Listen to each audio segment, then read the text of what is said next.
Endowment act में ऐसा हो सकता है क्या? क्रिश्चियन मिशनरी में ऐसा हो सकता है क्या? सिखों में ऐसा हो सकता है? जब उनके नहीं हो सकता है तो हमारे क्यों? देखिए वहाँ तो है, पंजाब में तो किया था। किस में?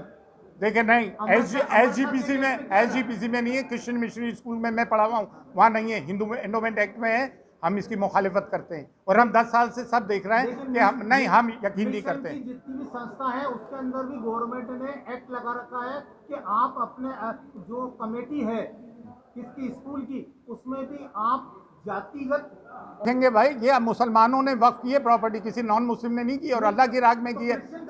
नहीं, हम नहीं करेंगे, हम नहीं करेंगे, ना होने देंगे इस चीज को। पारसी भी कर रहे हैं, कोई भी करे, हम नहीं करने देंगे।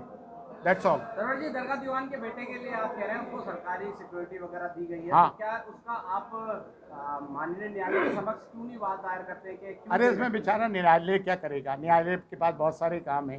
ये एडमिनिस्ट्रेटिव और पॉलिटिकल मामला है। जो भी दिल्ली में पार्टी आती है उसकी चापलूसी करते हैं, अपनी सिक्योरिटी को इंटैक्ट रखते हैं। यहाँ ये 800 दरगाहों के हेड होने के क्लेम कर रहा है, ये यहाँ खुद ख्वाजा मोइनुद्दीन चिश्ती की दरगाह में सिक्योरिटी लेके आते हैं। लेकिन साहब आपके एडमिनिस्ट्रेटर तो IAS ही तो है। यहाँ कोई IAS नहीं है। यहाँ हकीकत ये देखिए, ये कोई ताजमहल, कुतुब मीनार, लाल किला नहीं है। ये एक धार्मिक और आध्यात्मिक जगह है।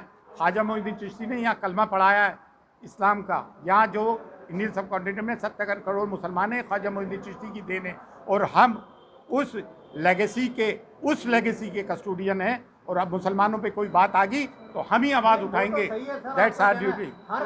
इसी में 2003 में JPC में हमारा भी रिप्रेजेंटेशन था। जब जाएंगे तो हम अपनी बात पावरफुल तरीके से रखेंगे। बिल्कुल, हाँ। नहीं कर सके CA लाके, हाँ। नहीं जी, गवर्नमेंट लाना तो चाह रही थी CA लाकर। NRC का मतलब यह था कि सिर्फ मुसलमानों को हटा के तमाम नॉन मुस्लिम को ले लिया। तो अगर NRC लाते हैं तो उनके पास तो ईजी होगा। हमें तो सर्टिफिकेट दिखाना पड़ेंगे, बर्थ सर्टिफिकेट। बाकियों को तो नहीं दिखाना चाहेंगे। और 10 साल से जो हो रहा है, हमें गवर्नमेंट की किसी बात पे विश्वास नहीं है। बात होती है विश्वास की, जब सके भाई पे विश्वास उठ जाए तो मामला खत्म हो जाता है। हमें विश्वास नहीं है। काम तो क्या होगा? क्या हो रहा है? हमारे प्रॉफिट की शान में गुस्ताखियाँ हो रही हैं, वहाँ लिंचिंग हो रही है। लव जिहाद, अरे लव में तो वफाई और बेवफाई होती है, जिहाद कहाँ से आ गया भाई? देखिए, मुख्य उद्देश्य ये है कि जो वक्फ अमेंडमेंट एक्ट 2024 गवर्नमेंट बदनीयती से लेकर आ रही है, हम उसकी निंदा करते हैं। ये तो अपोजिशन पार्टीज और इनके जो कोलिशन पार्टनर्स की मुखालिफत की वजह से JPC में गया है और हम चाहते हैं JPC में हमारी भी नुमाइंदगी हो, क्योंकि ख्वाजा मोइनुद्दीन चिश्ती की दरगाह के मेन स्टेक होल्डर्स हम हैं। और जहाँ से ये लोग जाके दीवान और उनके बेटे नसरुद्दीन अपने आप को स्पिरिचुअल हेड कहते हैं और हर एंटी मुस्लिम एक्ट और ऑर्डिनेंसेस को सपोर्ट करते हैं गवर्नमेंट की गुड बुक्स रहने के लिए, हम इनकी मजम्मत करते हैं। ये किसी किस्म के स्पिरिचुअल हेड नहीं है। स्पिरिचुअल हेड ख्वाजा मोइनुद्दीन चिश्ती हैं और नसरुद्दीन की तो according to Dargah Khwaja Sahab act दरगाह में कोई लीगल हैसियत भी नहीं है।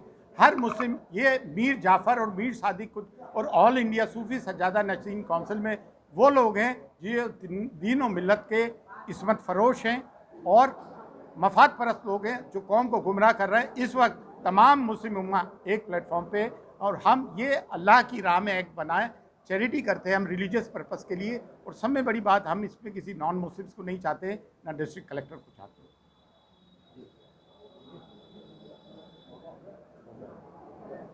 वक्फ संशोधन बिल 2024 पर जो आपके विचार क्या हैं, किस तरीके से देखते हैं जो ये बिल आया है, इसमें आपको लोगों को नुकसान क्या है?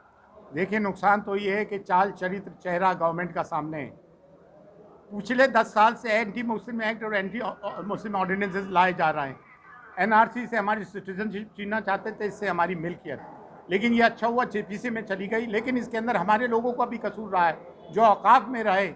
औकाफ राजस्थान किसी स्टेट का औकाफ बोर्ड हो या सेंट्रल वक्फ काउंसिल हो, गवर्नमेंट ही बनाती है और इसमें पिछ लगू मुसलमानों को डालती है। उन्होंने प्रॉपर्टी को खुद बुर्द किया।